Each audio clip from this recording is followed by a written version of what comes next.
Subscribe to our YouTube channel and press the bell icon to get the latest updates.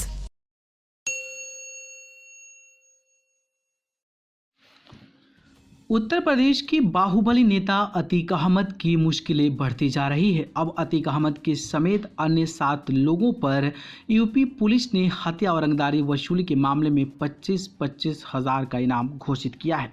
यह इनाम अतीक अहमद के छोटे बेटे अली पर रखा गया है।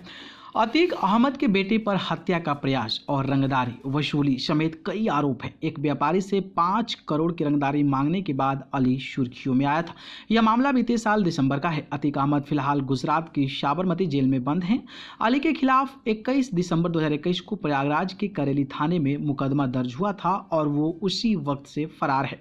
बता दें कि एक वक्त में उत्तर प्रदेश के प्रयागराज में बाहुबली अतीक अहमद की सियासी तूती बोलती थी, लेकिन इस बार वो चुनावी मैदान से बाहर है। साल 1989 से 2017 तक अतीक अहमद और उनके परिवार के लोग प्रयागराज से चुनाव लड़ते रहे। 3 दशक में यह पहली बार है जब इस विधानसभा चुनाव में न तो खुद अतीक अहमद चुनाव लड़ रहे हैं और न ही उनके परिवार से कोई और सदस्य। हालांकि जेल में रहते हुए उन्होंने असदुद्दीन ओवैसी की ऑल इंडिया मजलिस इत्तेहादुल मुस्लिमीन का दामन थामा था। 1989 में अतीक अहमद प्रयागराज पश्चिमी सीट से निर्दलीय चुनाव जीते थे। इसके बाद वह समाजवादी पार्टी अपना दल पे टिकट से मैदान में आते रहे और जीतकर विधानसभा और संसद पहुंचते रहे। उनकी पत्नी शाइस्ता परवीन ने पिछले साल प्रयागराज में ऑल इंडिया मजलिस इत्तेहादुल मुस्लिमीन की सदस्यता ली थी। प्रयागराज के अटाला में पार्टी के राष्ट्रीय अध्यक्ष असदुद्दीन ओवैसी ने जनसभा कर शाइस्ता परवीन को शहर पश्चिमी सीट से उम्मीदवार भी घोषित कर दिया था, लेकिन उनके चुनाव लड़ने को लेकर मंगलवार को विराम लग गया। उन्होंने नामांकन नहीं किया। अतीक अहमद जेल में हैं और उनके बेटे फरार है। इसी कारण अतीक अहमद की पत्नी ने मैदान छोड़ दिया है और ओवैसी के पार्टी उम्मीदवार घोषित होने के बाद स्थितियां बदल गई है।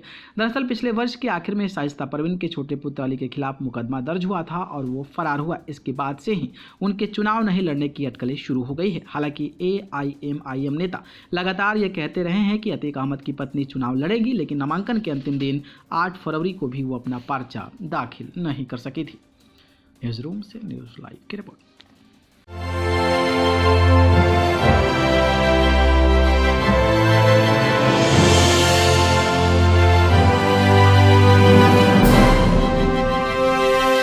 Subscribe to our YouTube channel and press the bell icon to get the latest updates.